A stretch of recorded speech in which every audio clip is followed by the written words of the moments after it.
Oh, good morning and welcome to Live Impact News right here on 13 News Now Plus. 10:01 a.m. It is April 6th, 2026. We begin another week here on this Monday morning. I am Connor Reel, and Sarah Calloway is here with us as well on the ones and twos. Super producer making sure everything runs smoothly here. And we have a lot to cover today as we catch up from a weekend of news and look forward to a week of surely more news. But we are actually going to begin today with a live look at the North Carolina House of Delegates as they are discussing and reconsidering a number of vetoed bills. It's a wide range of topics, so we'll have to listen in to figure out exactly which ones they're going through right now, but that is where we begin today. Happy Easter Monday to all who celebrate Easter Monday. We will be checking in on the Easter egg roll at the White House. We've had in and out live coverage of that event, but we begin here locally in North Carolina.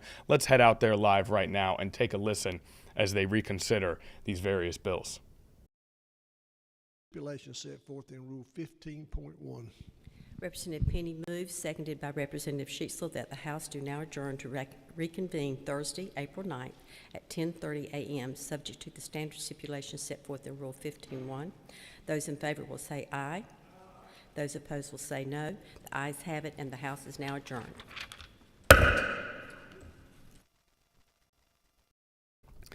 All right, that was quick. In and out here. You heard the bang of that gavel, quite startling, as they have adjourned this particular session for now. So I guess in some ways we got out there at the perfect time to at least hear something and check in on the North Carolina House, but we don't get any actual debate and reconsideration here. Merely the banging of a gavel to start this Monday morning. We'll take that, we'll use that as inspiration to carry us through as we have our first day of streaming of this week. And of course, throughout the week, we will continue to cover that event once members of the House reconvene and start actually going through some of these bills. Now, another huge story that really took over the week in a lot of different ways last week is the Artemis II mission, the mission that will take humans further into space than they have ever been. That is ongoing this week. And actually, what is anticipated today is that they will reach that record-breaking point. This will be the day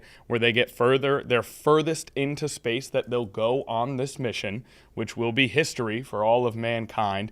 And this is the closest that they will get to the moon during this mission. Remember, this mission will not have astronauts landing on the moon. It's a mission specifically to gather information and data to create a preparatory system where they can land on the moon next time that they launch, which is expected to be, I believe, in the 2030 range, though I'll have to double check on that. So here's a live look at that, and we will be just tracking that all day long. Now, the countdown clock that you see up there in the corner, that is to the end of the mission. 4 days, 15 hours remaining till the end of the mission. But today is where they reach sort of the peak of this mission. And those astronauts, as they circle the moon, will be taking pictures of various points on the moon, sort of important aspects of that gathering of data.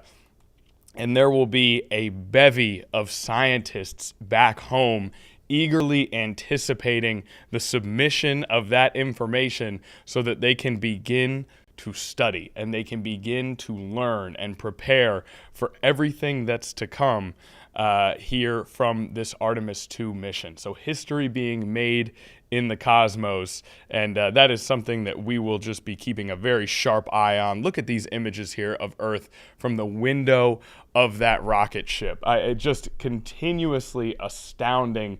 What a viewpoint. And that's another thing too, is as these astronauts reach that sort of peak position on this mission, they will have a view of Earth that no other human being has ever experienced. No other person has ever seen Earth from that vantage point, from that far out with that perspective.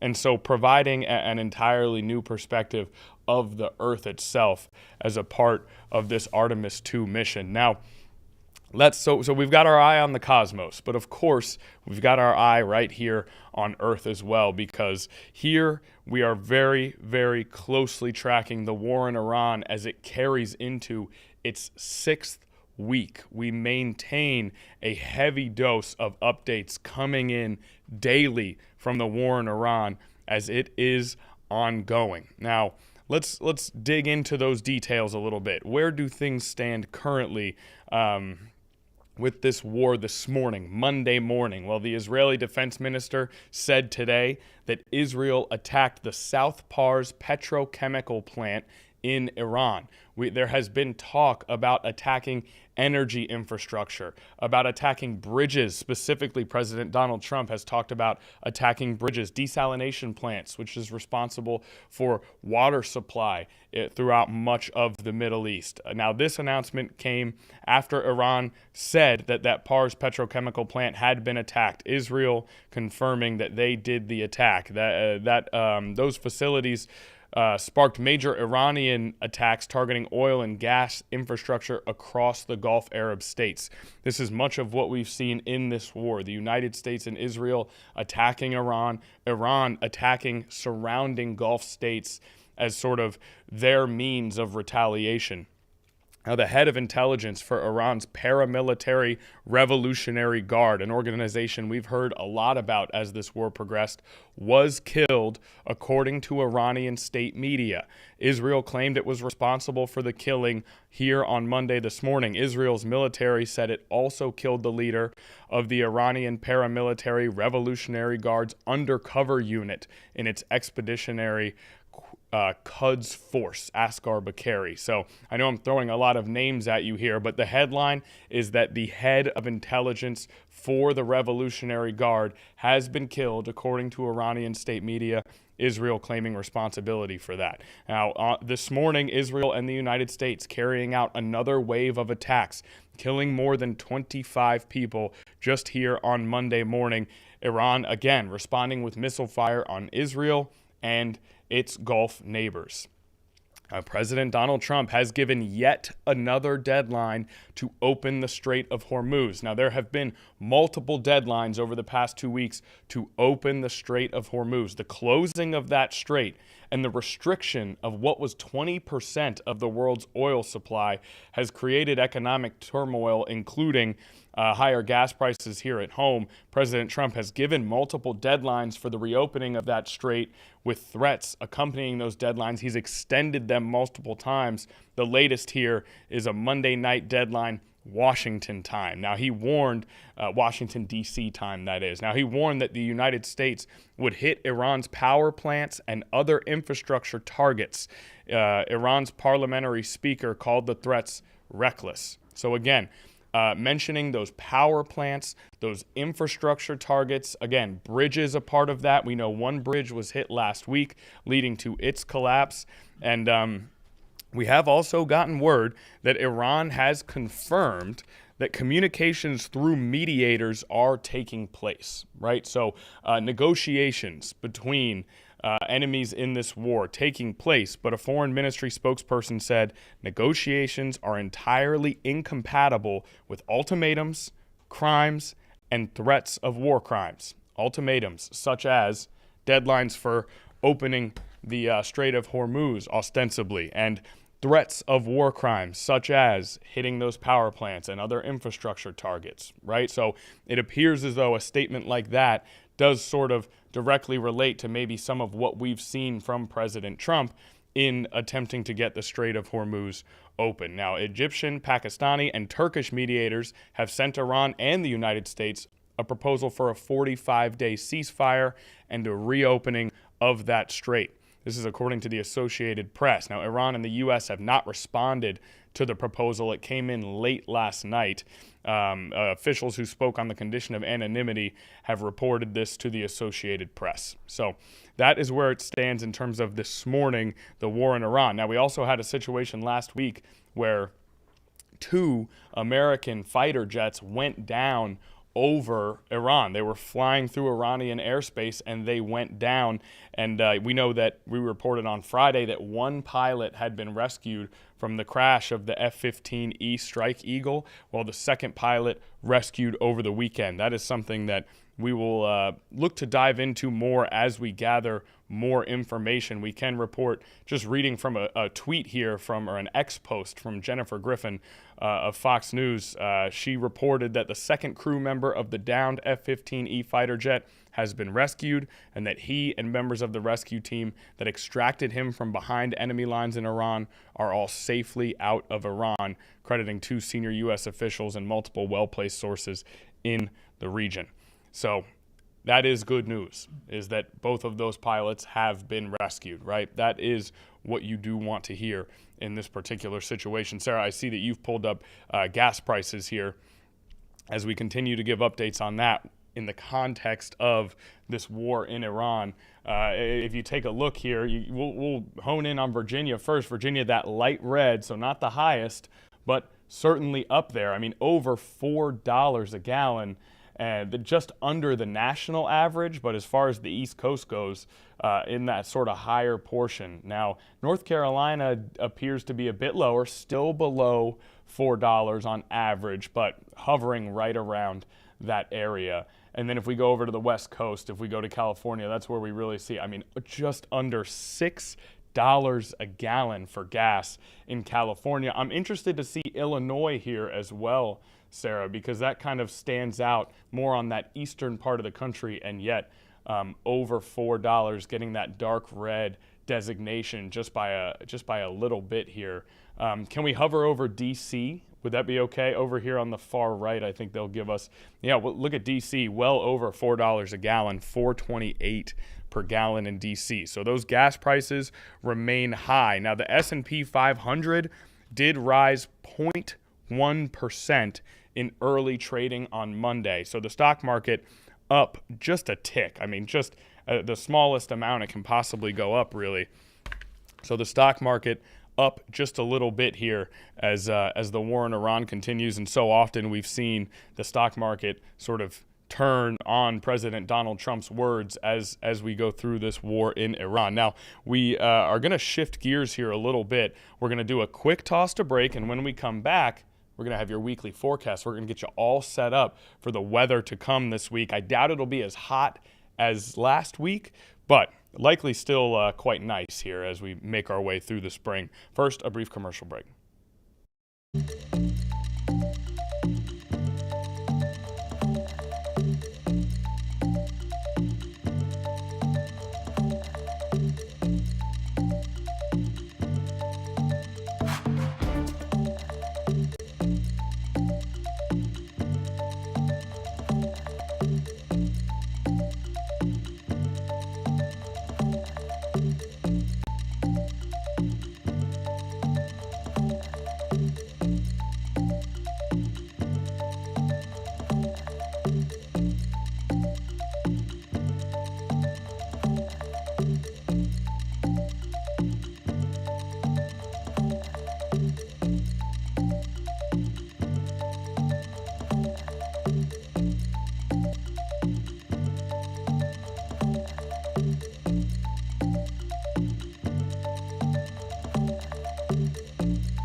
Well, welcome back to Live Impact News right here on 13 News Now Plus. I wish you guys could be where I am in this studio because I'm getting the opportunity to watch Craig Moeller, meteorologist extraordinaire, and Sarah Calloway, super producer, kind of in real time create this show that we're watching. They're going back and forth on itinerary, on topics, on schedule.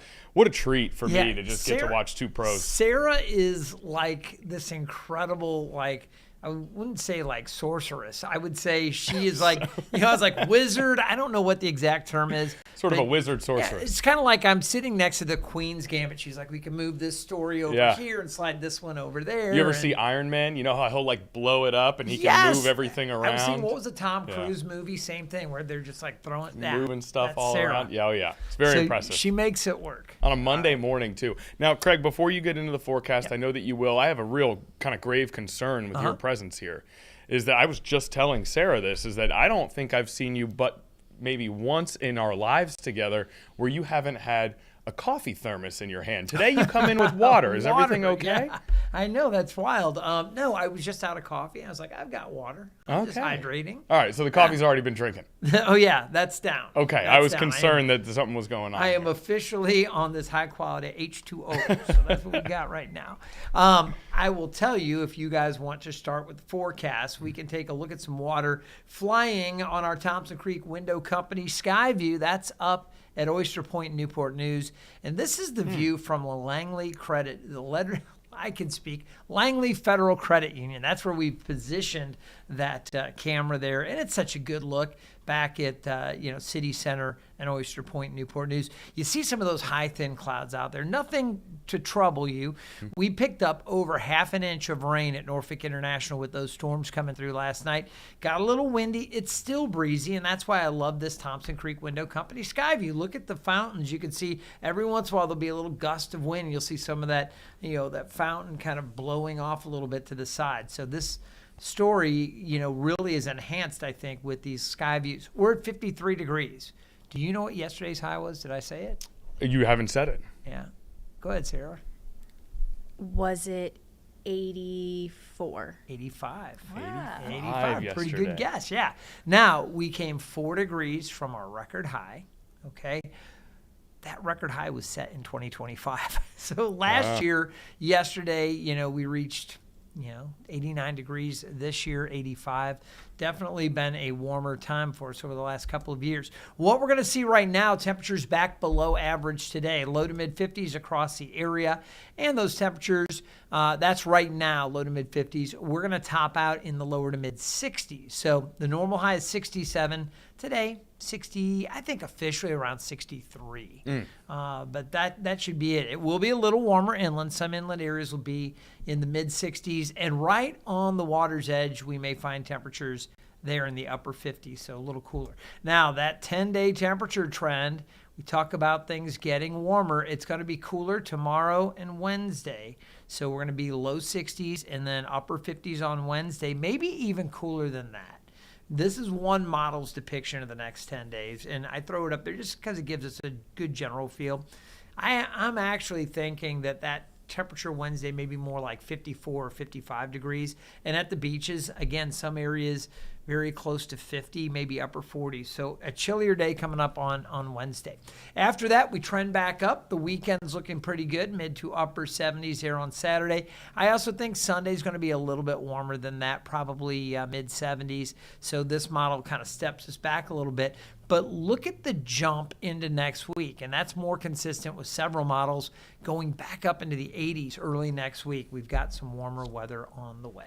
So I wanted to give you that kind of big picture. Again, the rain is past us, that cold front. That's what brought about the big change, and now this cool air is in place.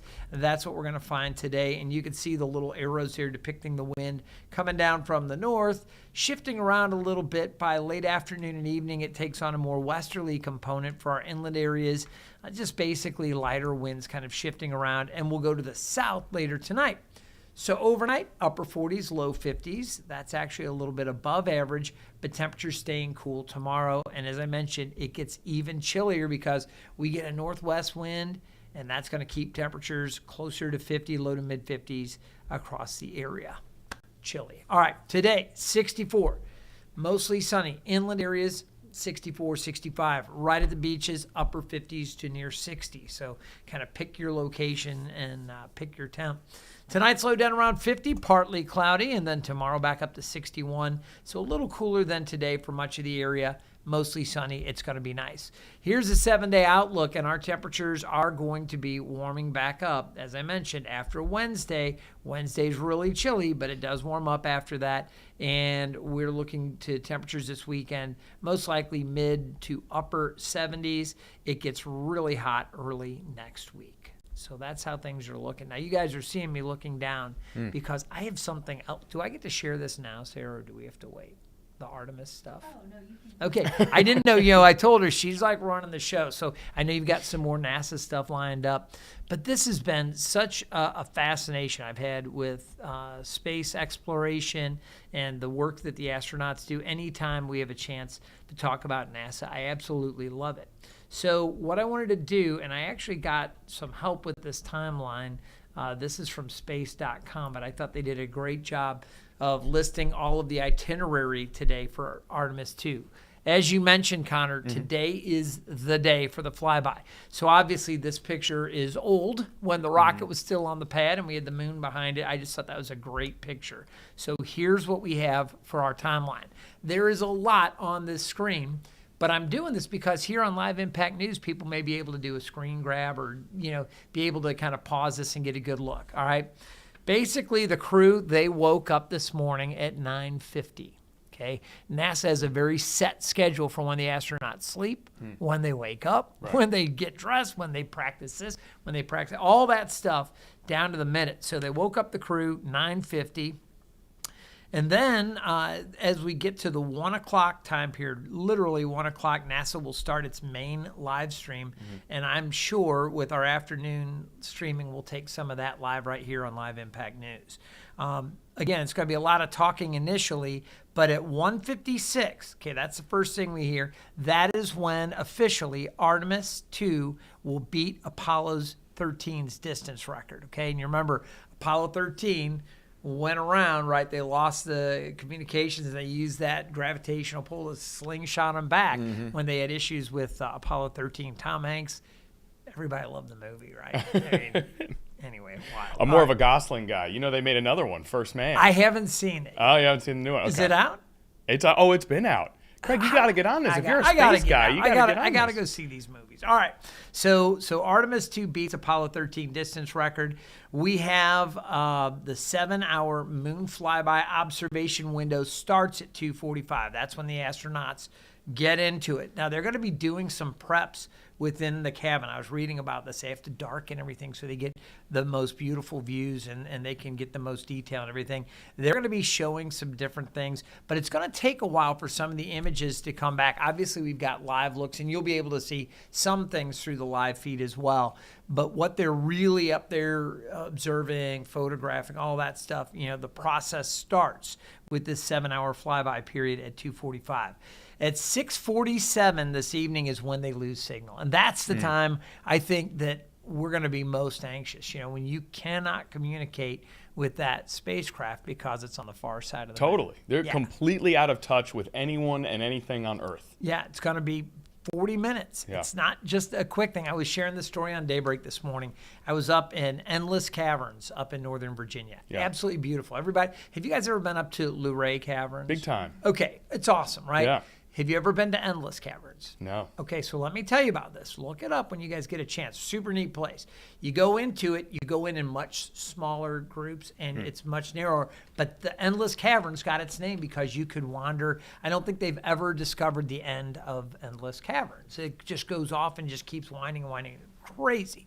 We went down to this deepest part of this one room. They, no cell phone at that point, and they had us turn off our lights, like shut down everything. Yeah. So you're in absolute darkness, absolute silence. True pitch black. Yeah, there were like 14 or whatever in our group total with a guide or whatever, 15, something like that. And I'm sitting there thinking, wow, that's as dark, open your eyes, and we had to adjust to the light coming back up. And I thought, that's it. I mean, totally cut off. We can be cut off for a little bit. 40 minutes. And they're only going to have each other for 40 minutes. So it's interesting. Yeah. All right, so they lose the signal at 7:02. Excuse me. Artemis makes its closest approach to the moon, 4,070 miles. They're going to want to reach out and touch it, but they're still 4,000 miles off the lunar surface. That's at 7:02. At 7:05, Artemis 2 will be the farthest from Earth, and that's when we will have a new record established for the human farthest from Earth. So that's kind of cool. 252,760 miles. By 7:27, we have the reacquisition. We reestablish the signal. That's going to be great, and that will be a celebration. I'm sure everybody will be happy to get it. And this is the stuff that the movies are made of, right? Is at 7:26:59, everybody is locked in, waiting for that signal to come back. And if this was some sort of Steven Spielberg movie, that's when instead of that signal coming back, you would get a strange voice or like a, know what I mean? Like it's. Yeah. So it's just what a I'm moment. not ready to go there, but we don't know really what's on the dark side of the moon. They're getting the best looks at this. Mm-hmm.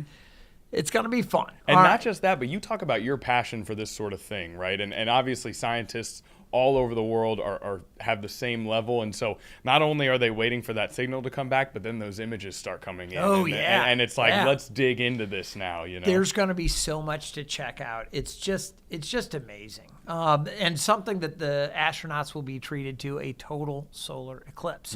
Now, I will tell you, and that's going to be, with the moon passing directly and blocking out the sun. When I've seen 2 total solar eclipses. They are amazing, okay? And it gives you a whole new perspective on things when you see it. I mean, truly, you think about, like, the ancients, they would, like, think this was like a kind of a religious exercise. Mm-hmm. And when you see one, you can't help but to feel just this awesome spectacle in nature. It's unreal. So I've seen 2 of them. They lasted about 2.5 minutes. One lasted like a minute 47, and the other one I was just dead center on. I think it was like 2 minutes and 50 seconds, something like that. And that was super cool. They're going to have the sun blocked out by the moon for 53 minutes. So that's really super cool for them. So, and then of course they'll start sending back more images, and like you said, that's when the scientists really dig in and say, okay, what about these flows that we're seeing on the moon? What would be a good place for a base? We're going to be starting all this stuff. And I know that extraction of water is kind of one of the main objectives. Is can we find a place where they found some ice deposits? Yeah, they're wondering. Yeah, so just figuring it all out. It's all part of it, and then the science side of me goes, okay, this is just super, super cool, right? To be able to see this stuff. But then you start thinking about there's other aspects to this from an international standpoint and from a U.S. security standpoint and everything. What we find, what we establish, I don't think they're going to be sharing everything we see. Right. I don't know that. And again, I'm not getting into anything with NASA. It has always been international. We've done all of this stuff.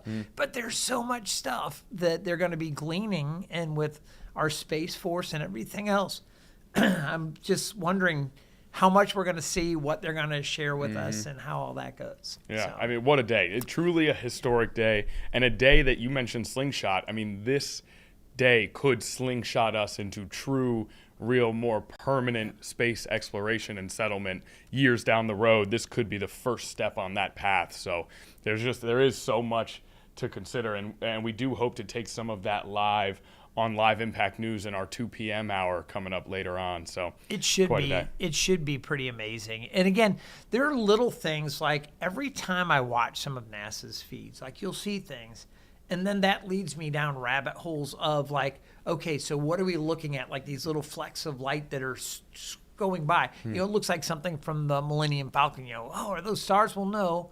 They're most likely little bits of, frozen, stuff from some of the propellant or whatever that's almost coming off like space dust or little bits of debris or whatever, know. And it's just wild. I mean, we are going to see things so much differently, and we're going to be able to learn so much from every one of these things. And as we observe this event, and it is amazing that we're even able to do this, I can't believe that Apollo 13 that long ago was able to actually execute this and land on the moon. Just look at the change in like your phone and see how much that has advanced in the last 50 years. The fact that we were able to land on the moon 50 years ago is astounding. When you think about it, and again, NASA has you look at how much money was invested and how important the space race, has been. And again, through the Cold War, there was a lot going on. I mean, so they basically built an entire industry around that mission. And again, we think about, what was it? It was, I think, the first space shuttle to Columbia had like the technology of a modern calculator in it or something. I mean, it's just crazy. Levers and knobs have been replaced by all of this computer stuff now. And you would think, oh, we should be able to do it super easy. But it's been so long that we've had to learn and rethink and do things, find better ways to do it. Yeah. So. Yeah, Anyway. Listen, you don't have to tell us, Craig, but we know that you have a direct line somewhere there in NASA. They're sending those images right to your desk. It's fine. You don't have to share them with us. Craig, what do you think? We know you pull some strings. I We know can't you got, believe you got you some didn't ins- ask if it was going to be cloudy on the moon. What happens if it's cloudy up there? You tell me. Well, there's no clouds on the moon ever. We don't know that yet. We've never been over there. The backside of the moon, they're all Right. collected. Just nothing but Yeah, the clouds. moon doesn't have an atmosphere, but we don't know what's on the dark. We don't know. There's so much stuff that we thought we were sure about. We're having fun right now. For anybody watching right now, I'm waiting for my emails to start lighting up. We have heard a lot about space weather over the past few days, though. But that's solar activity. Right. So, those solar storms come out, the Earth or the sun is constantly, having these different ejections of coronal mass, and it just, you can't get hit with that up there because that can mess with communications. It can subject the astronauts to radiation, some other things. So they've been monitoring all of that very closely as well. And to my knowledge, everything looks great. So Fantastic. Yeah, good Well, we'll stuff. be keeping a close eye on the Artemis. Is there anything else that we need to know from you in terms of forecast and or space travel? Nope, we just need some rain here still. We are still a little dry, even though we got a half an inch yesterday. Good. We're still 2.22 inches below average. Doesn't look like we're going to see anything significant anytime soon. So going to be dry, and we'll see those temperatures a little cool with a warm up late in the week. Okay, excellent. Meteorologist Craig Moeller / space enthusiast Craig Moeller here giving us every piece of information that we need to start our week. Now, what we're going to do here is take a brief commercial break. When we get back, we have more Artemis news and the check-in at the White House after this break.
right, welcome back to Live Impact News here. 10:37 a.m. on this Monday morning. Thanks so much for sticking with us. Thank you for watching the program. And what we're going to check in on now is a holiday event. The White House South Lawn hosting the Easter egg roll. This is a tradition here for the president, his administration, the White House. This is the 148th year of the Easter egg roll, and they've got some tie-ins to the upcoming 250th birthday of America. Now, this is attendance at this event. As you can see on your screen here, some of that actual rolling of the Easter eggs, and then a shot the front of the White House there. Very ceremonial. The red, white, and blue eggs. I guess the white eggs didn't require much coloring, but the red and the blue eggs being decorated for today. Now, this event is open to families with children 13 and younger, and it's you gain entry through a free online lottery. So it appears as though, I guess I don't know for sure, but most people can just apply on the online lottery and then maybe gain entry. I'm sure there's a few people who maybe get automatic entry, families of people involved in the administration and stuff like that. But for most people, I think you can just go on the lottery and apply. And then children take part in the traditional egg roll while also just having lots of activities available to them at the Easter celebration there at the White House. Now, Sarah, you said we can listen in maybe on one. This is all live, what you see on your screen here. We can listen in on one of these, and there's sort of a ceremony going on. Okay, let's listen in. I think it's just music. We won't stay with it too long, but just to get a sense of the festivities.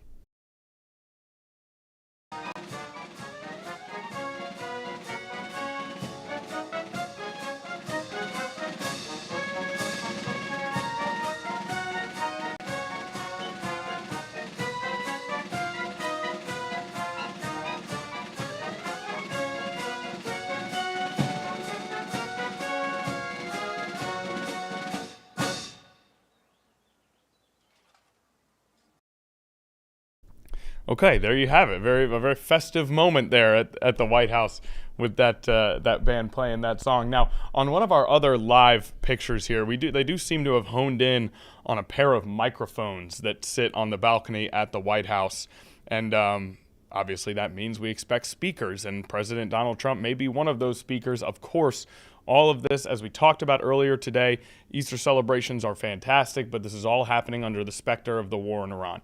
So if President Trump does take to the podium today, we will take that live, especially to see if there's any comment on the deadlines he has set with the Strait of Hormuz, on the state of the war in Iran on this Monday. We had so many updates already. So we'll make sure that we go to that live if at any point the president does speak or any other top officials in the administration. But for now, we're going to go back, we're going to shift back to that historic day in the cosmos as the Artemis II is headed for the moon as we speak. Earlier, there was a recorded press conference in which they discussed some of how the mission has gone so far and what's to come. Let's take a listen in on an Artemis II press conference here as we continue to observe this meaningful day in American history. Crew is healthy as we prepare and gear up to fly by the moon tomorrow. We're all extremely excited for tomorrow. We got a couple of great images that I want to share with you today, along with all of the great stuff that's available online. But we've got a few things I wanted to share this evening. We have a short video with some of what yesterday included. If we could pull up this video, it's got a lot of cool information in it. Can we see that? This is Artemis Mission Control. You're getting a live look inside the Orion spacecraft, named Integrity by the Artemis II crew. This is a magnificent accomplishment to be up here, to see the moon, to see the Earth, and to know that we are between those two celestial bodies, and you can see it when you look out the window. The Earth is almost in full eclipse, the moon is almost in full daylight, and the only way you could get that view is to be halfway between the two entities. It is truly awe-inspiring up here. And Houston, we have some Earth and Moon viewers here who are putting in requests for different motions so that they can see things in the window. We're seeing them in the camera views, and we're enjoying it. Look at those scientists go. And Jack, Jackie. We got Jeremy on there just for a minute before his PAO event. He's just got to look at this. As soon as I put my hands on the 400, it's just, you know, I'm not one for hyperbole, but it's the only thing I could come up with. Just seeing Tycho, there's mountains to the north. You can see Copernicus, Rainier Gamma. It's just everything from the training, but in 3 dimension and absolutely unbelievable. This is incredible. Kathy Moonjoy. And Houston, I can tell you that Christina now has the 400 millimeter, and she also is the queen of hyperbole. It's incredible. Kathy Christina doing her best Reed impression at the window. I love that. And I also really love how they talk about being able to see in 3 dimensions. Just helps remind us all that what we can do with our amazing human eyes is be able to see in stereo vision and get that depth perception. It's just wonderful to hear them talking through what their observations are. And I'm sure you'll hear from Kelsey about how well they've learned all their training, being able to tell us exactly the features they're looking at. We also woke up the crew today with a short a message from Apollo astronaut Charlie Duke cheering them on, and I think we get to listen to that here. Is that available?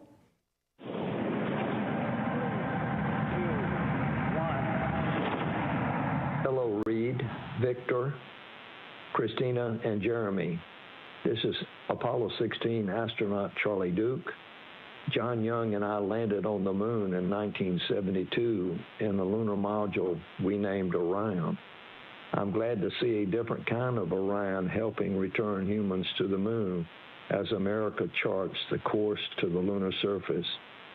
Below you on the moon is a photo of my family. I pray it reminds you that we in America and all of the world are cheering you on. Thanks to you and the whole team on the ground for building on our Apollo legacy with Artemis. Godspeed and safe travels home. Wonderful. And then I had one last image there I think I saw come up for just a moment. This was another picture of Earth from Orion's window.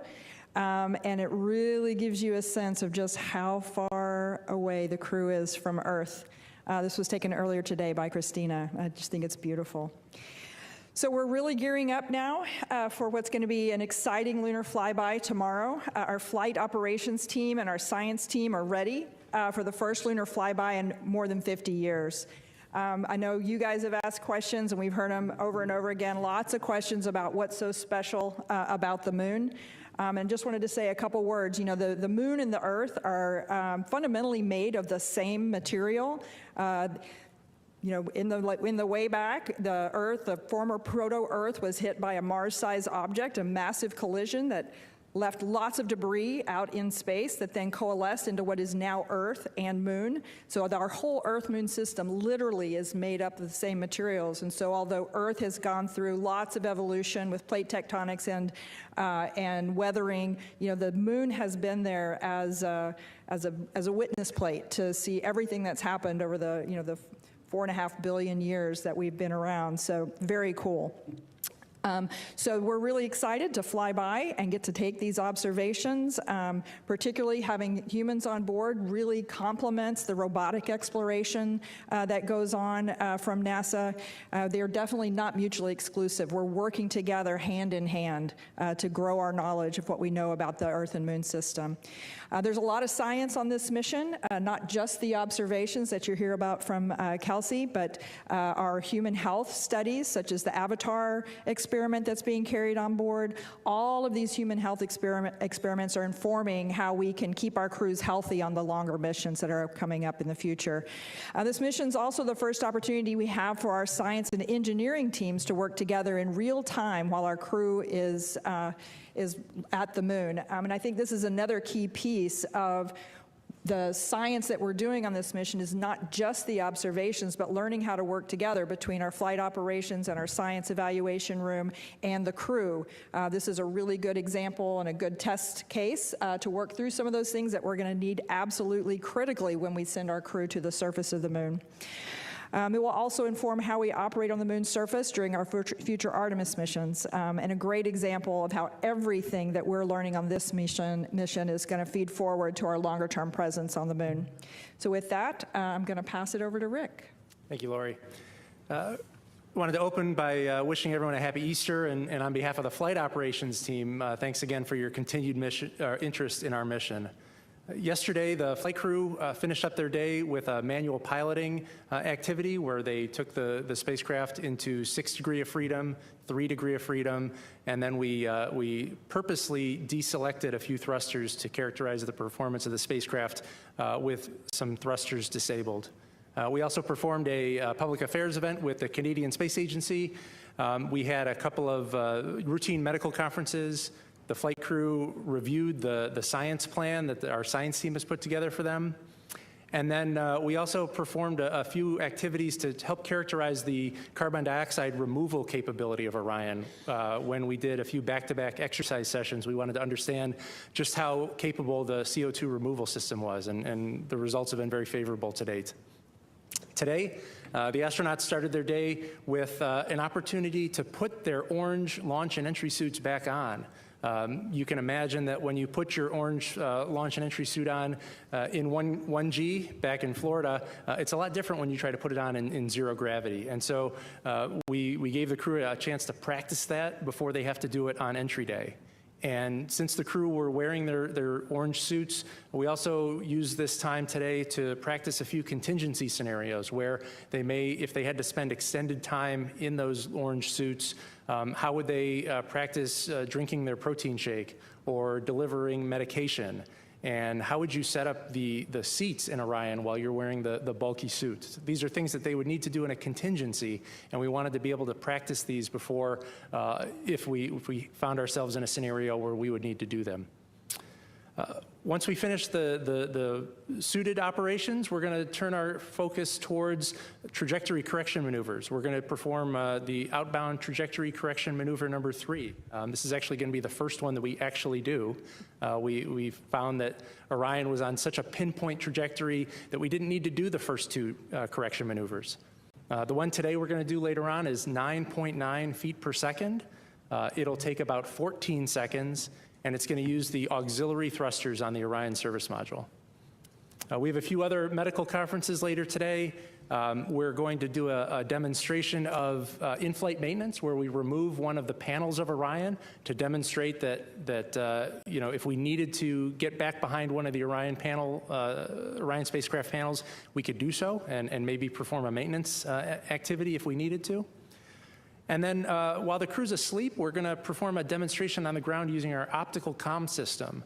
We're going to increase the bandwidth to 100 megabits per second using our optical comm system and our ground station in White Sands, New Mexico.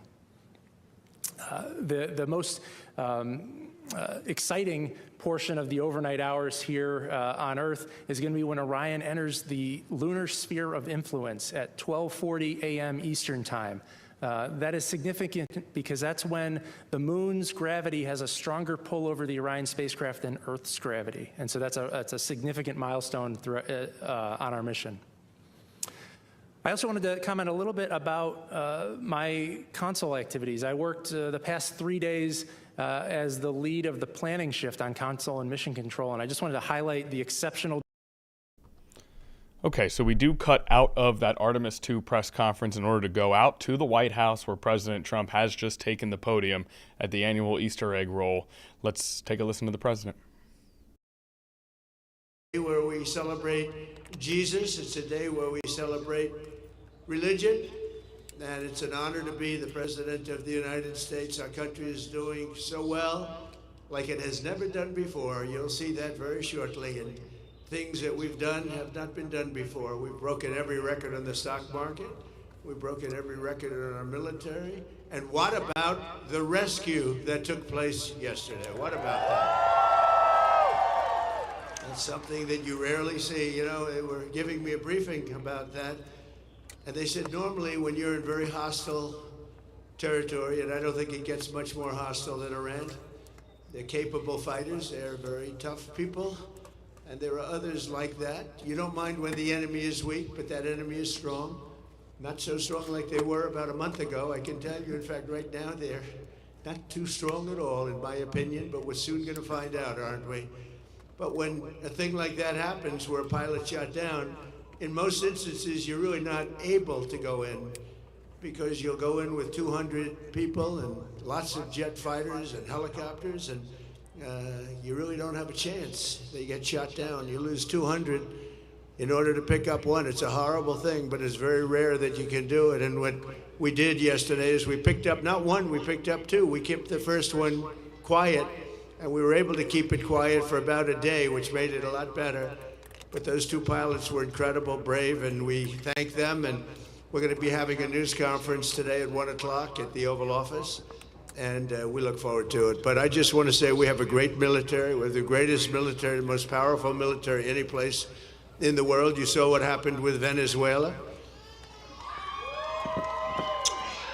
And it's an honor. I built it in my first term, and I didn't know I was going to be using it this much in my second term, but it's my honor, and they're the greatest people on earth. Our warriors are the greatest fighters on earth, and they very much appreciate you and love you, and that's why they do it.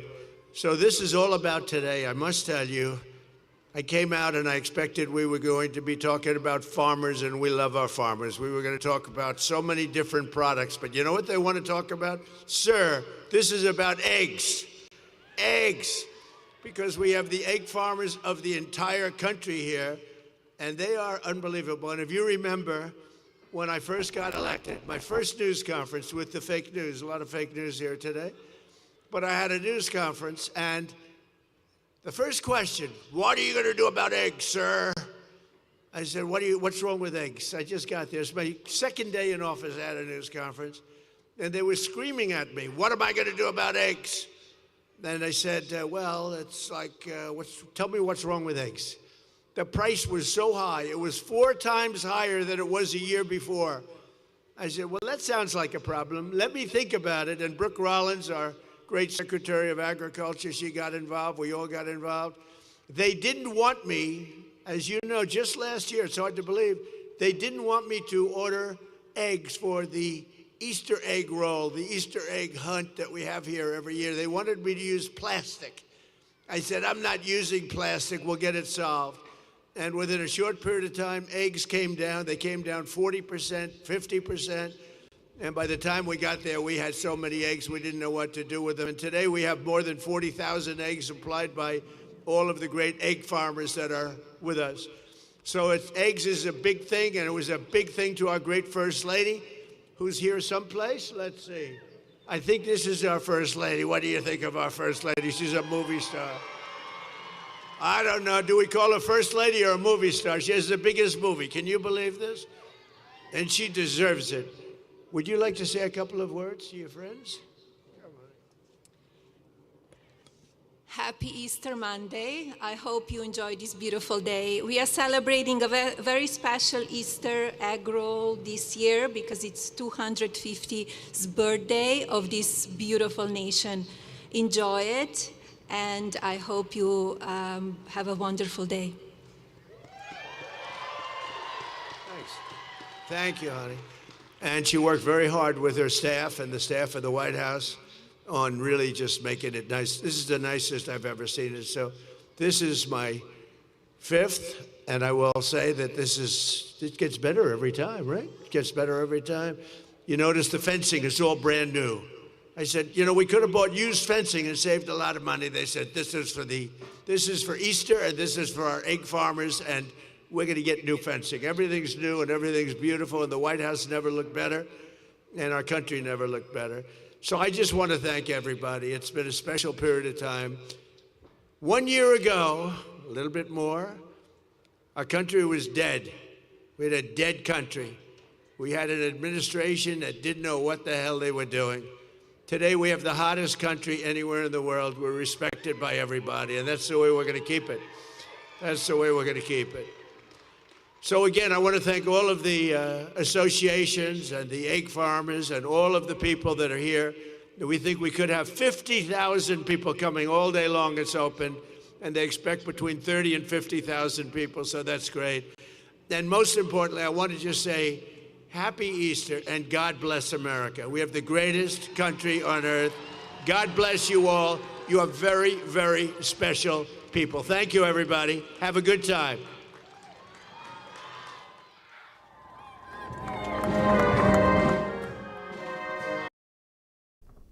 Okay, so the conclusion of President Trump's remarks, we also heard from First Lady Melania Trump during that particular speech, accompanied by the Easter Bunny the entire time up there at the White House. Now, obviously, within that speech, there was a lot of talk about eggs and egg prices. Let's dig a little deeper into this particular subject. For this in-depth exploration, we're going to be using NPR.org. This is a report from, I believe, late March, in particular, March 13th, so mid-March is this report here. And egg prices have indeed fallen quite sharply.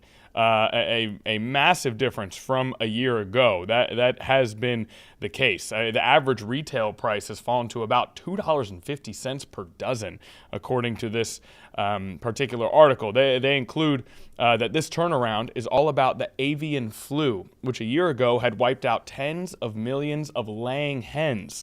The virus that causes the flu hasn't gone away, per se. There were big outbreaks just last month, or I guess 2 months ago now, in Pennsylvania, Wisconsin, and North Carolina.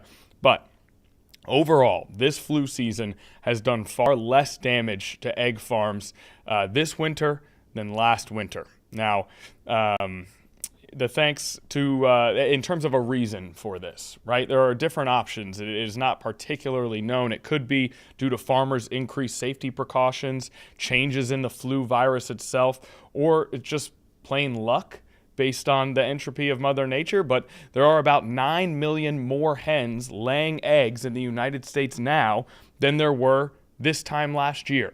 So that has led to a drastic drop in egg prices, which is incredibly beneficial to millions of Americans, a staple of many diets, and one that in times like this is a very cost-effective way to supplement your diet, your breakfast, your lunch. High in protein, of course, those eggs. So great news that the prices are down, and the avian flu and changes in the avian flu impacts have played the biggest role for sure. The reasons for those changes still to be determined. Okay, why don't we go ahead and take another commercial break? We've got some live events here that we're monitoring that have sort of just come across our desk. And we still have that Easter egg roll happening at the White House, plus more Artemis II coverage. We're going to do a commercial. When we come back, more live Impact News.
All right, welcome back to Live Impact News here. We've officially entered our second hour. It is 11:04 a.m.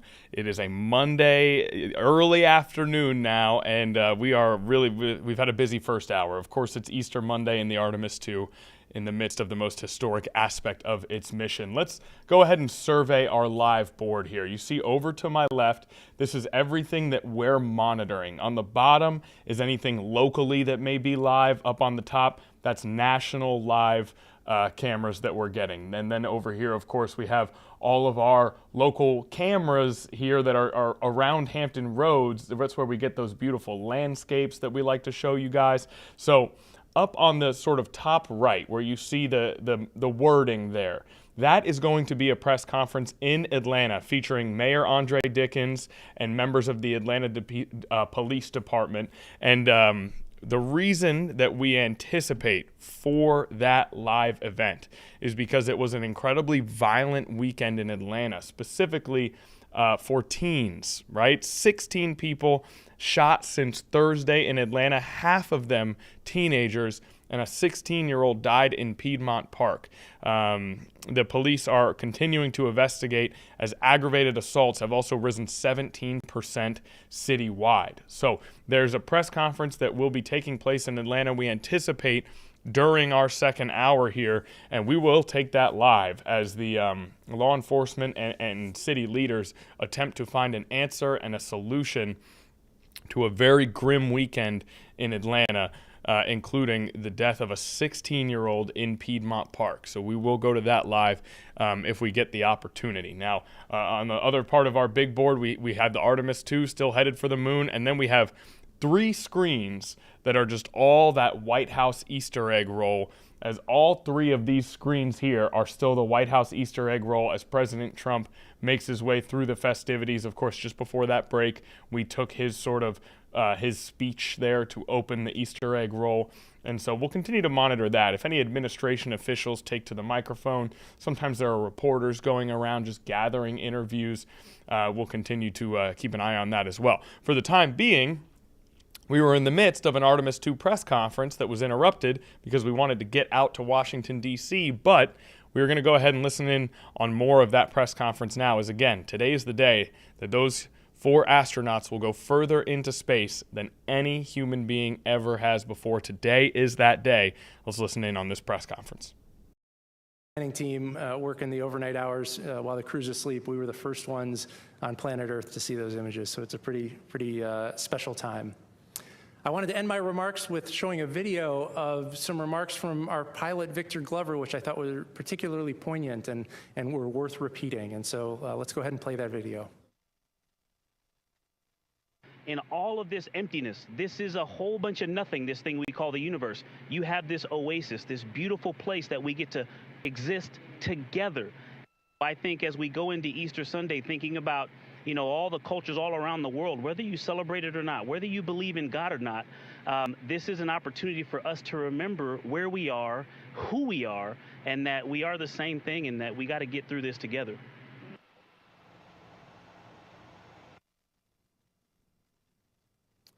All right, and that is the conclusion of my remarks. I'll hand over to our lead science officer, Kelsey Young. hard act to follow, both Rick and Victor.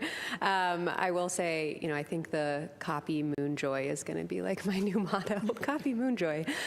Speaking of which, we are coming up on the flyby tomorrow. We're getting really, really excited to hear the crew observations. We've heard some observations, Lori highlighted them, from when the moon was much smaller out the window than it's going to be tomorrow. And even those observations had a lot of science value that's already got our lunar science team churning in the background. So really excited for several straight hours of those tomorrow, and I'll talk today about what that's going to look like. In the last 24 hours since I was last here, our lunar science team completed the lunar targeting plan, which is essentially the plan, the piece of software that the crew will follow during the several-hour flyby. If you could actually bring up the screenshot of that lunar targeting plan.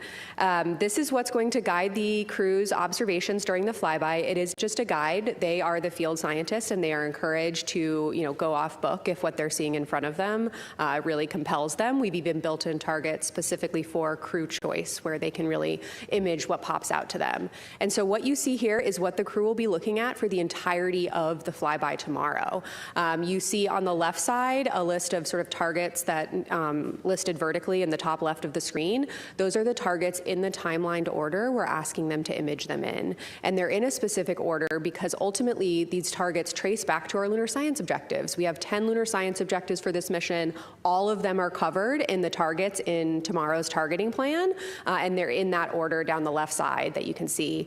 The bottom left has the words that explain the significance of the target, as well as the prompts of what we're asking the crew to image and describe. So we have distinct prompts for the person that will be using the camera that's outfitted with an 80 to 400 millimeter zoom lens, and then we also have prompts for the person that's going to be looking at the moon at the time with the unaided eye, just using their eyes to describe what they see.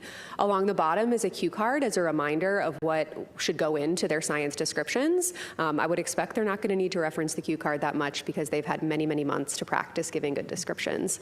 And then, of course, the middle, the moon, the picture of the moon, this is to help guide them into the specific target that they're going to be describing and imaging at the time.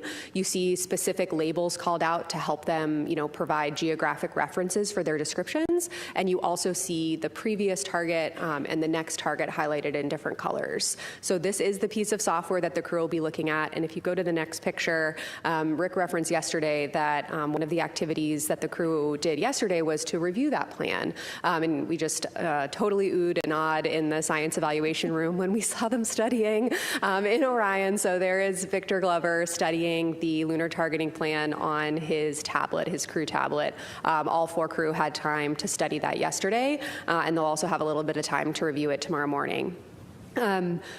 Got some questions yesterday on how the crew trained, so I just wanted to show a couple images to highlight that. So the first image is actually when they got the flight-like hardware, the 2 Nikon cameras that will form the basis of the bulk of their flyby tomorrow. And we actually put visualizations of the moon at the right distance away from them in a facility over in Building 36 here at the Johnson Space Center, and actually had them practice giving descriptions and taking pictures. We actually did that several times with them.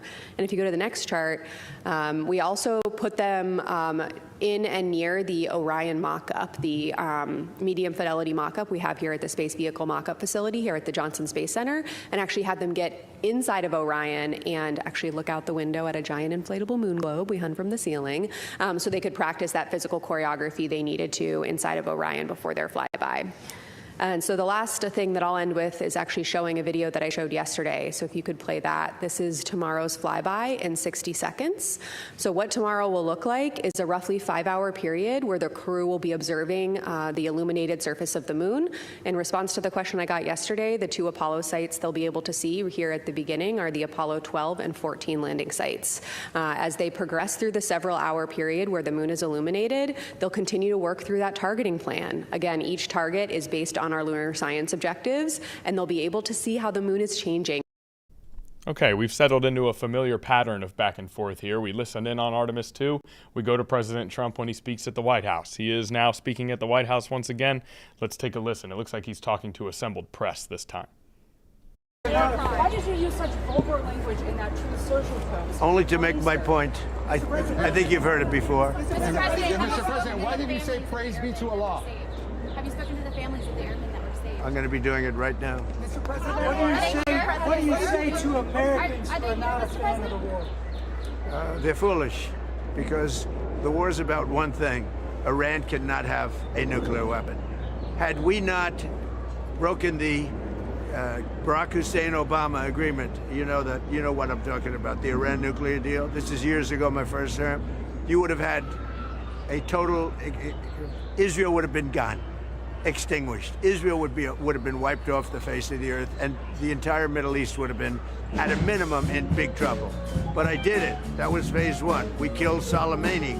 Without Soleimani, if they had Soleimani, it would be a whole different thing. Maybe. We'd still be winning, but it would have been harder. Because we are obliterating that country. And I hate to do it, but we're obliterating, and they just don't want to say uncle. They don't want to cry, as the expression goes, uncle, but they will.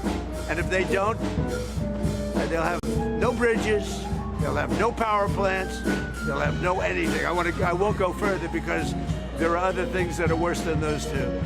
And we might have, well, the thing, if I had my choice, what would I like to do? Take the oil. Because it's there for the taking. There's not a thing they can do about it. Unfortunately, the American people would like to see us come home. If it were up to me, I'd take the oil, I'd keep the oil, and would make plenty of money. And I'd also take care of the people of Iran, much better than they've been taken care of. It's been a horrible. They've killed 45,000 people as of a month and a half ago. 45,000 protesters. We don't do that. So if I had my choice, I'd keep the oil. But I also want to make the people of our country happy. I think most people wouldn't understand that. I'll give you an example. Venezuela has worked out so incredibly. We have 100 million barrels of oil right now in Houston being refined. It's been great. The relationship with Venezuela, the leaders, has been fantastic. And I think we're going to have a long-term, very good relationship. Mr. President, when you say the American people, and it might be beyond long-term. You understand what? Mr. President, when you say the Mr. President, when you say the American people don't want that, how do you know that? Are you listening to polls? Well, I tell you what, I'm pretty good at this stuff, and I go around and I check. They'd like to see us win and come home. And I appreciate CNN for the first time maybe in my life. They did a poll. And everyone's saying, oh, is Trump losing MAGA? No, I'm not losing MAGA. MAGA loves what I'm doing. And CNN did a poll of MAGA voters, a big poll, very important poll, Harry. And he went on, he said, this is amazing, 100% support. He said, I've never had a 100% poll at anything before. And it's, do you support Trump, MAGA people, which is, by the way, mostly Republican. And if you look, I would say MAGA makes up a majority, like about 95% of the Republican Party, all right? So they went out, they did a poll, and CNN came back 100% support. So they support what we're doing, but they would like to see it end and come back. But remember, wars last years. We're in there for 34 days. And we've obliterated a very powerful country in 34 days. Yeah, if it were up to me, I'd like to keep the oil. I just don't think the people of the United States would really understand. 45-day ceasefire. 45-day ceasefire. Do you like that? How is it taking care of the Iranian people if you're bombing? Yeah, who you with? Who you with? PBS. Well, that's a radical left group of lunatics that you're with. Let me just tell you, very fair question. The Iranian people, when they don't hear bombs go off, they're upset. They want to hear bombs because they want to be free. And the only reason they're not out protesting, you know that, is because they were informed that if they protest, like the wrestler and his friends, if they protest, they will be shot immediately. And that's an edict, that's in writing. If they protest, if they go out in the streets, they will be immediately shot. They don't have guns. You know, we sent some guns. But the group that was supposed to give, which I said would happen to my people, I said it, I called it exactly. We sent guns, a lot of guns. They were supposed to go to the people so they could fight back against these thugs. You know what happened? The people that they sent them to kept them because they said, what a beautiful gun, I think I'll keep it. So I'm very upset with a certain group of people, and they're going to pay a big price for that. But the Iranian people will fight back as soon as they know they're not going to be shot and as soon as they can get weapons. If they had weapons, not many of them, if they had weapons that would go in the other way, and you know what would happen? Iran would give up in 2 seconds because they wouldn't be able to take it. But in Iran, they have absolutely no weaponry, and they've been told point blank, if you come out to the streets, you will be killed. As of this morning, and we have this on pretty good information, 45,000 protesters have been killed. Pretty bad. Mr. President, are you on board with the 45-day ceasefire? You said Iran has been obliterated. Why are we still at war then? It's a big country. They can't fight back. They have no capability. I mean, they have some missiles left. They have some drones left, but essentially they have no capability. They had a lucky shot with an airplane, but we got them back out. The rescue was incredible. And it wasn't of one person, it was of 2 person. There are those that say that's never happened before, because usually when you're shot down in strong enemy and deep enemy territory, you can't go after them because you'll end up losing 250 people to get one. So it's a terrible thing. But we had to make a decision. Do we do it or do we not? And we did. And, we have some helicopters with a lot of bullet holes in them right now. Probably you know that. No, I'm very honored to have rebuilt our military. We rebuilt our military in my first term. I'm using it in our second term. And we are the most respected country anywhere in the world with the greatest military anywhere in the world. Thank you. So we have a news conference. You'll all be there, so you can ask the question in a little while. Okay, sounds like President Trump is wrapping up just in time for that press conference in Atlanta to begin. Let's go out to Atlanta. City officials speaking about a very violent weekend in the metro area. But thankfully, after being treated at Grady, she's already at home healing. I spoke to both sets of parents the very next morning, and I was able to talk to and console the parents of Tiana Robinson, as well as the parents of Italia Wilson. We're grieving right now with the family of Tiana Robinson. I was able to talk to them. They live in Riverdale. Tiana attended North Clayton High School, and they came to Piedmont Park just to have fun for the weekend. I spoke to Italia Wilson's mother, and they live in Norcross in Peachtree Corners, north of the city. And she and her sister came to Piedmont to just enjoy a day at the park. This shooting occurred at Piedmont Park.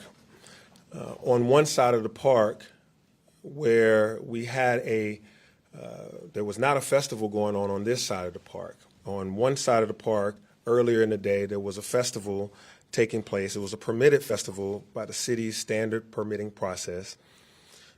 This event was all day, and under city code, it required a minimum staffing ratio of 1 sworn police officer for every 1,500 attendees. At its peak, this event had 1,200 people coming and going throughout the day. There were a total of 11 sworn officers, 12 private security personnel, and 2 medics were on site. APD was proactive in advance of this event, as well as the organizers of the event. The shooting that took the life of Tiana Robinson and injured Italia Wilson, that shooting occurred more than an hour after the event closed, and it occurred in a totally different part of this massive park. So APD is actively investigating this incident, looking at all the cameras in the park that are available, as well as body-worn footage and other footage that they will be able to talk to you about in a little bit, more about the investigation. The Crime Stoppers Award for anyone, hear me, Crime Stoppers reward for anyone with information about this incident is $15,000. If anyone under the sound of my voice has any information about this incident, please contact Crime Stoppers. You can even remain anonymous. Please give us any information that you have about this incident. And on the screen, you can see how to contact Crime Stoppers, 404-577-TIPS. Please contact Crime Stoppers, and you can give some information, and the reward currently is $15,000. So I want to be clear about more than just Piedmont Park. Crime has been down in our city, and we have not had a weekend like this in quite a long time. 4 years ago today, there were 48 homicides by this time of year. This year we are at 17. Now let me be clear, one homicide is one too many. But there were 3 times as many homicides 4 years ago on this date than there is today. We had a culmination of Easter, 404 weekend, as well as 8 school jurisdictions all having spring break at the same time, which meant that we had lots of visitors to our city. And some folks decided to turn their disagreements into violence. There were shootings, of course, I mentioned at Piedmont Park. There was one on the back alley in Edgewood area, one on Campbellton Road that affected 4 young people attending a birthday celebration. And there were others, including a lot of incidents that were intrapersonal and domestic in nature. Even 3 self-inflicted gunshots, 2 people injuring themselves accidentally. And so our concern is for the whole city and the elimination of the root causes of crime for the entire city of Atlanta. We've had incidents this weekend that people with guns should not have had guns, and incidents where people have injured family members on purpose or accidentally, and of course, this very high-profile incident that occurred that led to the death of Tiana Robinson at Piedmont Park. This weekend, again, was the culmination of 8 Metro Atlanta school systems having spring break, which meant 600,000 youth are out of school looking for something to do last Friday afternoon throughout this week. And so our office has been working diligently to ensure our youth have safe spaces to enjoy spring break. We increased the hours of time that you can come to the Department of Parks and Recreation's our recreation centers, as well as our At Promise centers, and a number of other places. You can go visit them and know where you can take your child at atlyearoftheyouth.com, www.atlyearoftheyouth.com, or just go to any rec center and they can tell you how to sign up for activities and even teens after dark programming that goes into the night. We have lots of activities for our young people during this time. APD is increasing their patrols, and they will bring charges to parents and caregivers of minors who are violating our curfew. Hear me clearly. APD is able to bring charges to parents and caregivers of minors who are violating curfew. Again, one life lost is one too many, but we will ensure that our parks and our entire city will continue to be safe for residents and visitors alike. Again, but let me be clear, Atlanta hosts events every single day. Piedmont Park hosts on average 180 events every single year on average. And that's mainly during the spring, summer, and fall. There aren't many events in the winter. So every other day or even more, there's an event or festival of planned activities that's large scale at Piedmont Park. 985 events since 2021, and those are just the sanctioned events, let alone the people that just come to the park. The work to keep Atlanta safe continues, and we are studying the event, the overall 404 day, the overall spring break, the overall weekend, all of the individual planned events, And as we do with all events, we will determine what, if any, lessons could be learned and improvements that could be made. But let's be honest, there are too many guns on our streets and in the hands of too many people who should not have them in too many places that they should not be. And so over the next few weeks, as part of our upcoming budget, we will be asking the Atlanta City Council, and we're joined here today by Atlanta City Council President Marcy Collier Overstreet. We will be asking the City Council to provide additional resources to continue our support of youth engagement activities, to improve our neighborhood health, and to attack the root causes of crime. We will ask the Council to expand the work of the Office of Violence Reduction. The previous City Council supported our efforts around the Year of the Youth and the creation of the APD Care Unit and the creation of the Park Ranger Program, as well as full investments of the Mayor's Office of Violence Reductions. And these are what led to a significant drop in violent crime across our city, to where today we're sitting at 17 homicides versus 48 just a few years ago, and even 25 last year. So that council then supported us, and we're asking this council to support an expansion of those efforts, which taken together will increase and improve our neighborhood health and safety. This weekend, thousands of people celebrated our city and spring break and Easter in a very peaceful manner. We had 54 events across our city that were listed, some planned and some permitted, but 54 events. In every single zone, we had almost double-digit events in our city. Yet, a handful of individuals made some terrible decisions, some of which were deadly.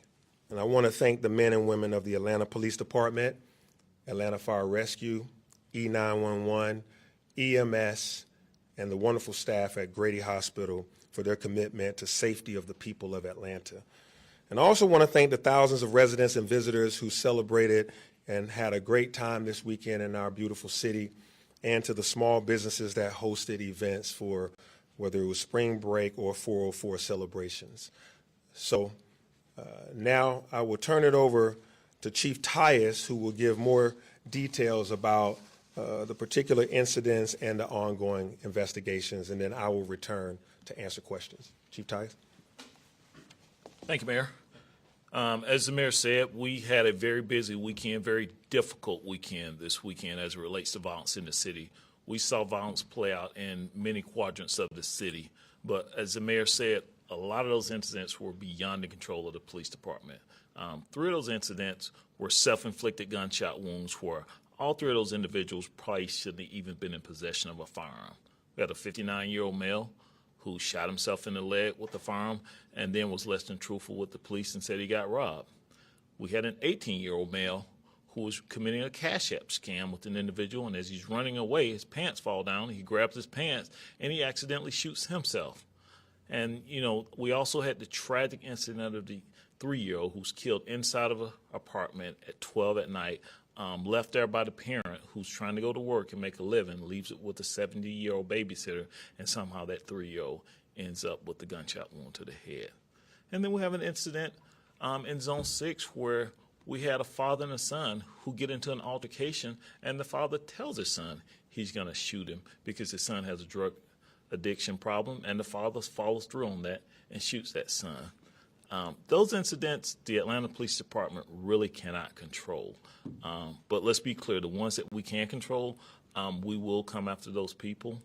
We will be looking at cameras. We'll be looking at license plate readers, and we will be looking at cell phone videos. So we just urge any person that may have been at Piedmont Park or any of these locations where we had shooting, if you see something, if you recorded something, if you know something, come forward and give us that information. As the Mayor said, you want to do it anonymously, just sure dial 404-577-8477. And let me be clear on that. We are going to continue to come after these people. Accountability is coming in all of these cases. I will stop right there, and I will let Major Malecki come forward and just kind of give us some particulars on the incident at Piedmont Park. Hey, good morning, everyone. I'm Major Peter Malecki. First of all, thank you all for being here. We can't get this message out without our partners in the media. So as the mayor and Chief Ty said, we are conducting an investigation. This started around 9 p.m. on Saturday. We had 2 juveniles shot. We lost the life of a 16-year-old, and we had a 15-year-old who was also injured. I'll make this clear from the beginning. We do not believe these 2 victims were involved in any type of fight, dispute. They were just at the park enjoying the day. We do not believe that they were intended victims. We think that once gunfire broke out, they were inadvertently struck by several of those rounds of gunfire. What we know right now, we do believe there's going to be potentially 4 individuals in the park that discharged a firearm. We believe those individuals were spaced out throughout the park, possibly coming from 3 different locations. So we're not even sure at this point if they were shooting at a specific individual or just began discharging those firearms. We have begun the process of going through hundreds of hours of video, and this is where we're going to ask for some assistance from the public. With that $15,000 reward, we are asking if anyone has information, whether it's they heard something, they saw a dispute, they saw an individual with a gun, they saw individuals leaving in a particular vehicle. All that information will be valuable as we move forward in this investigation. So at this point, we are still in the very preliminary steps. We have a lot of work to do, but we're certainly very faithful that we'll be able to pull this through and hold those individuals who discharged a weapon in that park accountable. Now we'll start with questions. I'll bring you Start here on this side, Univision. So with the FIFA coming up and all these events, do you guys have like a plan to increase the security measures so this doesn't happen in this type of events? Yeah, absolutely.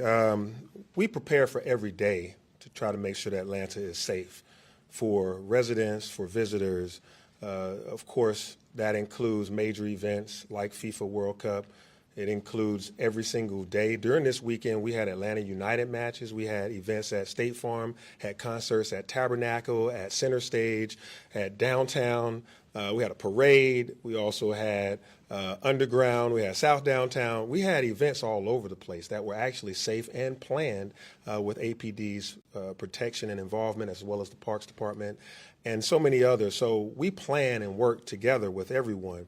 As FIFA comes, we will have added security, particularly in the downtown space and the space around the Mercedes-Benz Stadium and downtown. There's a safe zone, a clean zone, if you will, that you have to be badged to be allowed in, et cetera. That is all planned out with the FIFA team, the Atlanta Sports Council. But even while FIFA is taking place, there's still an entire city we will be protecting. So APD has a plan that covers every zone, as well as the zone downtown around FIFA. That plan has been put in place over the last year and working with our partners at the GBI, FBI, Georgia State Patrol, and regional partners. We're going to be bringing in additional law enforcement agencies, whether it's Cobb County, Clayton County, Fulton County, and a few others are going to be helping us to add to that. We will have mounted patrol, which are our horses that are able to see over crowds. We have drones. We have a lot of things in place around FIFA World Cup in that in the space around the games. And I know you guys said this obviously happened outside of the 404-day celebration. Do you know why those 4 individuals that you talked about, why they were there? Was this a team takeover kind of a event? Do you have any indication why these 4 people were in the park in the first place? You want to mention what you think? So again, obviously, until we get these individuals identified, we won't have an idea why they were there. But again, remember, the park was open. So this wasn't an event where people were coming into the park illegally or taking over the park. So once we get those individuals identified, hopefully we'll be able to figure out, obviously, why they were there, who they were there with. But that's really going to come down to people providing information through Crime Stoppers, sharing video.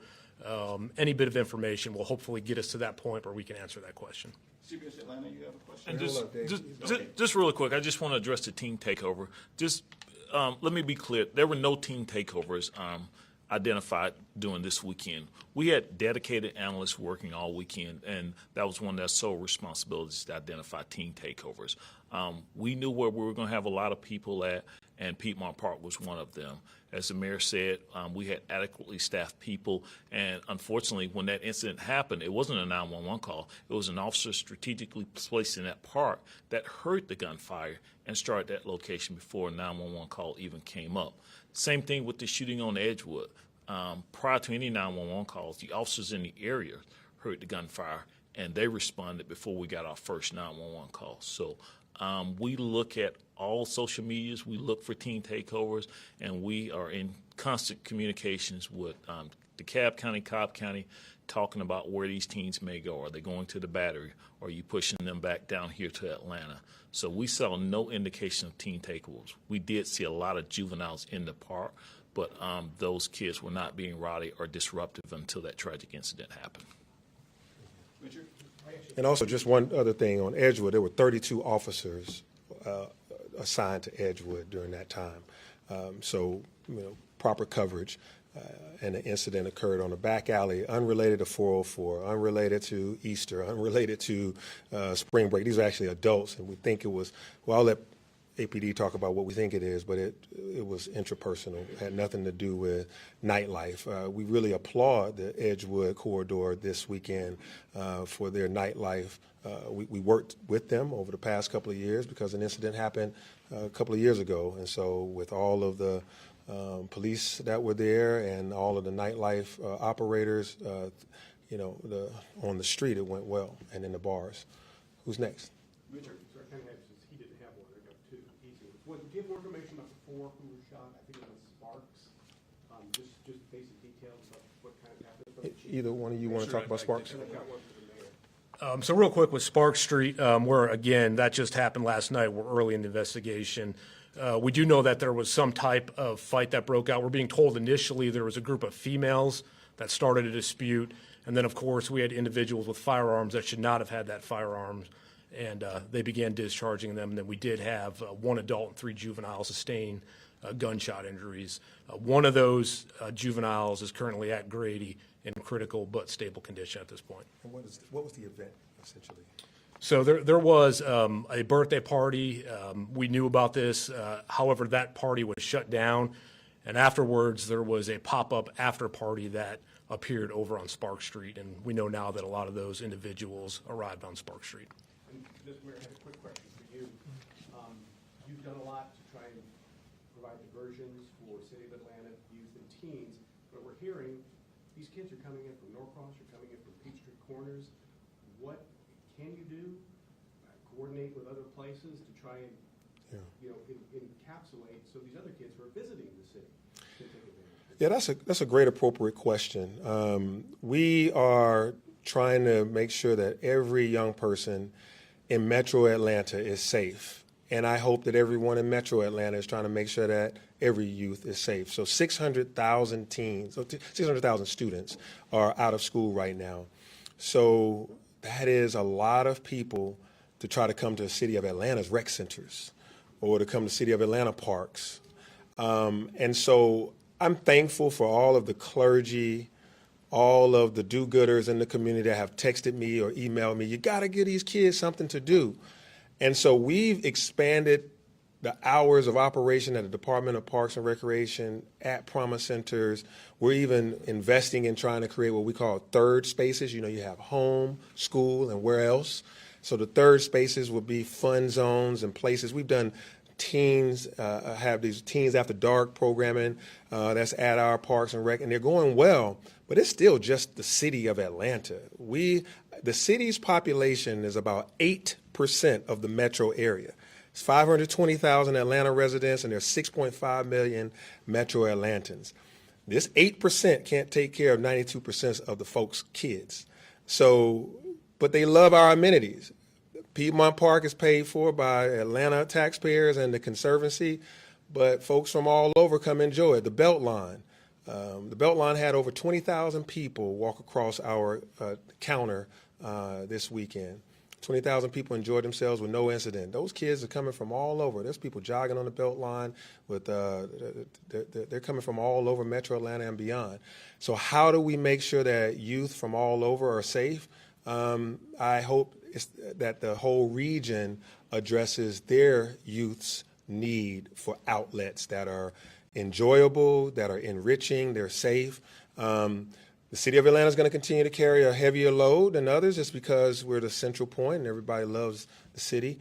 But we hope that, others are advertising all of the events they have, especially utilizing their awesome set of tax dollars in other parts of the jurisdictions. Who's next to Richard? First question is a short one. The two teams who were injured at Piedmont Park, were they there together? Were they friends? They were not together. The one that unfortunately passed away came with her mother and maybe some other friend, and she lived in Riverdale, in Clayton County. And the one that's alive, she came with her older sister. She's 15, her older sister's 18. But they were not, from my understanding, they did not know each other. They were just caught in the crossfire. And then I know homicides inside the park are rare, especially considering how many people go there each day. 5 years ago, we had the tragic killing of Katie Janess and her dog out for a walk in Midtown there. Since then, are there more security cameras throughout the park? Can you talk about the difference now between now and 5 years ago in terms of surveillance cameras and security and the ability of investigators to track these people down and possibly find them? Yeah, I'll give some commentary and then I'll let Chief or someone from APD talk about cameras, or maybe even Cutler or Burks. All of us know this same answer, but prior to me becoming mayor, I was just as intentionally affected as everyone else was by the unfortunate death of Katie Janess that occurred in Piedmont Park, that deadly stabbing of her and her dog. I think it happened in 2021. And, we're still out there looking for that killer. And part of the reasons that homicide, that deadly murder went unanswered so long is because of lack of evidence. And I don't want to play, that I'm some investigator, but I know that if we had more cameras that were working at that time, we would have been able to have more investigative power. Shortly thereafter, we put all the tools in place, working with the Parks Department, working with the Conservancy, working with APD to make sure we got all those cameras operable. They were old technology, getting all that technology be modernized so that incidents of any kind of incident, can be resolved sooner. Since that time, we've had hundreds of events every year at Piedmont Park, 180 on average, and no incidents of violence. There was one in 2023. So all this time, we haven't had much until this weekend. So we're thankful that Piedmont is a safe place to go. Unfortunately, this weekend we had this one incident where these folks made this terrible decision. Piedmont Park is everyone's park, and I'm thankful for all the emails I'm getting from Midtown neighbors. I hear you. I see you.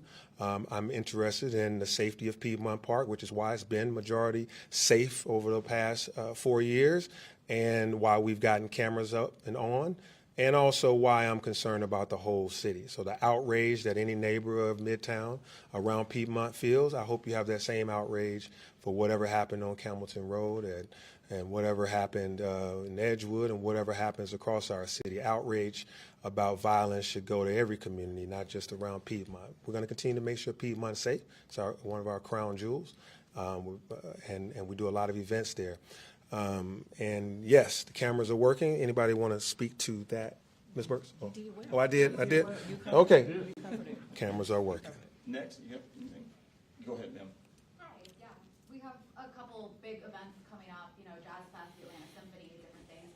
Are you guys changing anything in response to this? I know you don't know why they were there, but just in terms of security or that 1 to 1,500 people ratio, when you hear that versus 32 on Edgewood, I think a lot of people are just wondering where the resources are going if something should change.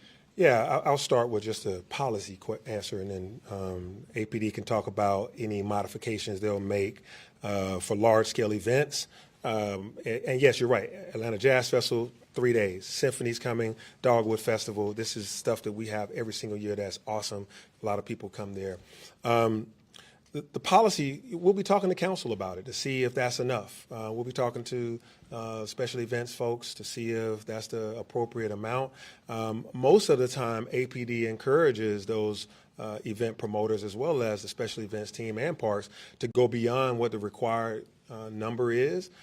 So to have more police and law enforcement and security staff than the code requires.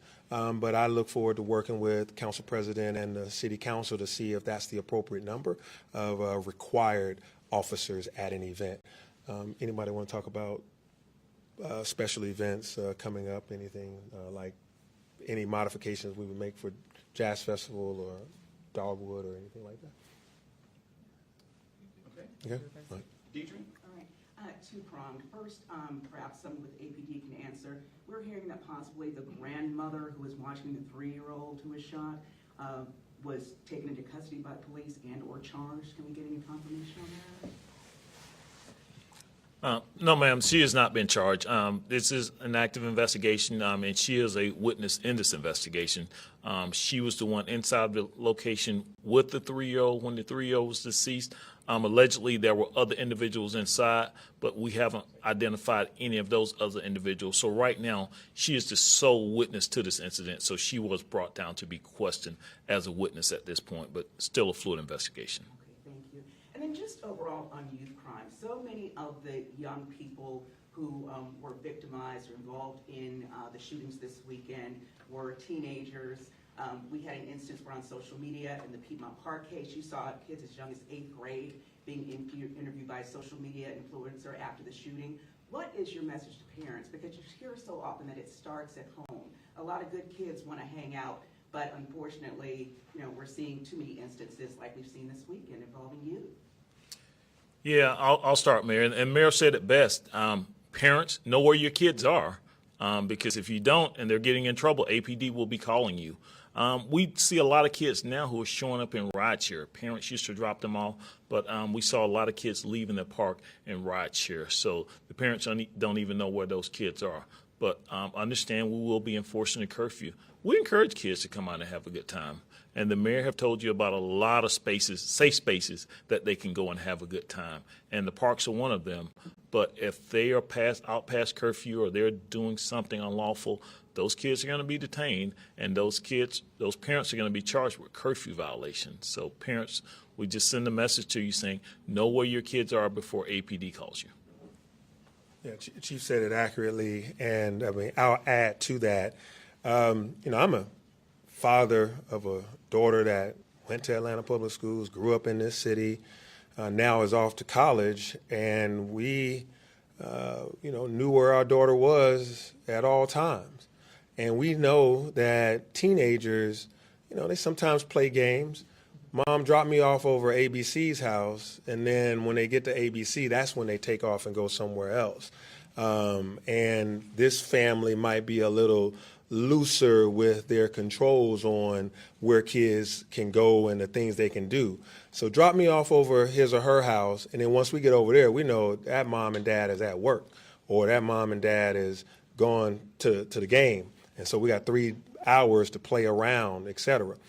I want you to know where your child is at all times. I want you to know where your child is.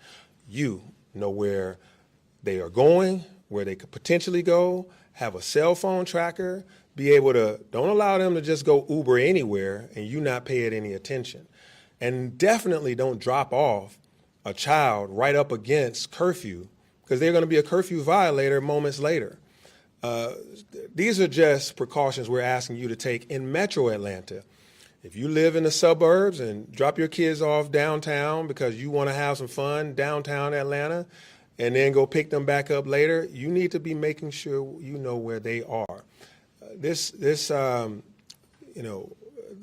hits home for me. I'm a father, I'm a girl dad, as they say, and making sure that she came home safe every single night, whether she was hanging out with friends or what have you, was very important to me, and I want it to be very important to everyone. We did convene a outstanding a conference call with every single Metro Atlanta school district superintendent and law enforcement associated with those schools, as well as their key people around programming. We had a great set of phone calls about 2 or 3 weeks ago about planning and trying to make sure that when spring break occurs, that you get out your messaging to the families about safe spaces in their communities. For the most part, that did proliferate. Now we want to continue to make sure that every school district, every superintendent, every law enforcement in those areas continue to reinforce that to the youth, to the families, to the parents, because we all, Atlanta, these kids come from everywhere, just coming to our parks, because the parents are coming from everywhere, just coming to, inside the city center. So you're right in asking that question. This is speaking directly to parents. We don't want to parent for you. It's your job to parent. And if you break curfew, your kid and you will be in trouble. And we have laws for that. And we have actually been taking those laws to the full extent as possible. We might need to start publishing who's all been in trouble with that so that people know it really happens. Because it's unfortunate that it could, unattended minor can get into a lot of trouble. And with that, we thank you for being here. You done, Mayor? Am I done? Anything else I missed? Mr. Mayor, quick. Anything else? And Quick review, what are the times of curfew? Yeah, as it stands currently, the curfew in Atlanta is 11 p.m. For individuals under 18 years old, right, on the weekdays, and it's midnight on the weekend. And so and as a part of this review, just to be honest about it, we're going to be looking at that. What times could it be? Should it be? We're going to be talking with City Council. We're doing a review of everything. Are there particular zones where that should take place? Are there citywide? So we're looking at a number of things as we go through this spring break and towards the summer. We want to make sure that kids are safe. And, the curfew. But we have to manage curfew. You have a lot of football games and sporting events that ends at 10 p.m. So in order for you to get home by 11, how does that work? If you set it at 9 p.m., you're just setting people up for curfew violations, and they're just coming home from a sporting event, leaving work. They may work at a facility that closes at 10. So, how does that all work? So we're going to go through that. But just know, you've all seen me over the past 4+ years, very intentional about our decision making, constantly looking for ways to improve. We will be doing that, and we'll be getting back to you real soon. Priority number one is to, respect this grieving family of Tiana Robinson and to find the killers that committed this heinous crime. Thank you. Thank you, Mayor.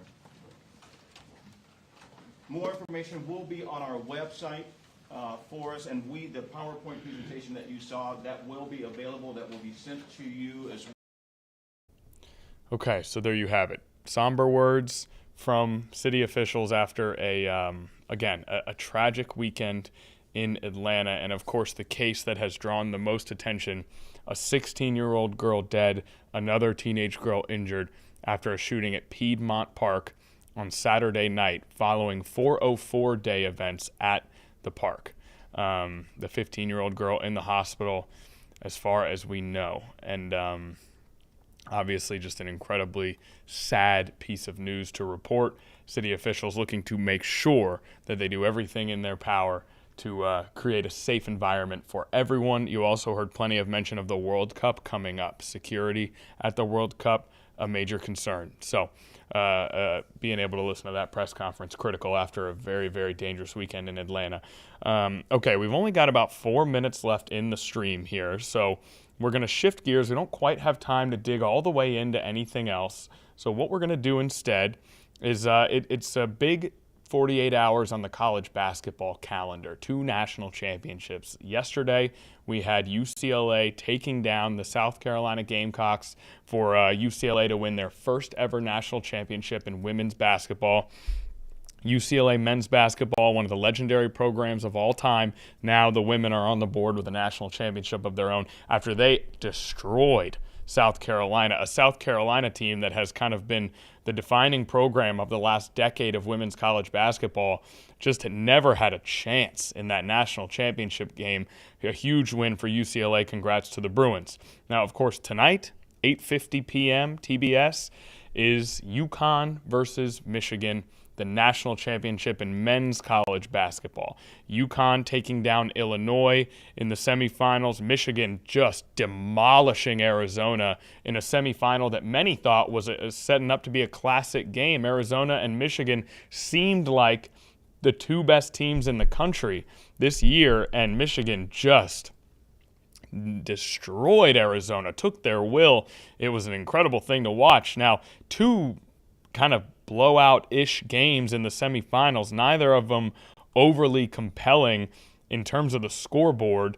UConn beats Illinois by 9, and of course the blowout on the other side. Michigan now favored by 6.5 in this particular game, and it's one of those sort of classic matchups where all logical basketball information on the court this year points to Michigan winning this game. Michigan has more talent, and Michigan has a better resume and just a more impressive season overall.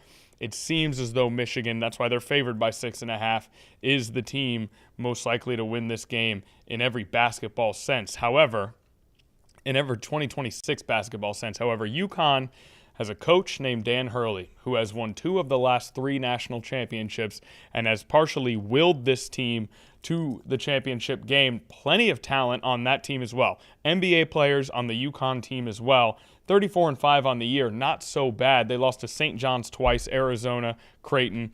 And so will their experience as a program be able to overcome Michigan's talent and size and basketball prowess? It'll be interesting to see. If Dan Hurley pulls this off, he's really vaulting up that list of all-time college basketball coaches. So we will see how the national title game goes tonight. That will do it for Live Impact News here. For Sarah Calloway, I'm Connor Reel. We really hope to see everybody tomorrow right back here on 13 News Now Plus. Thanks for watching.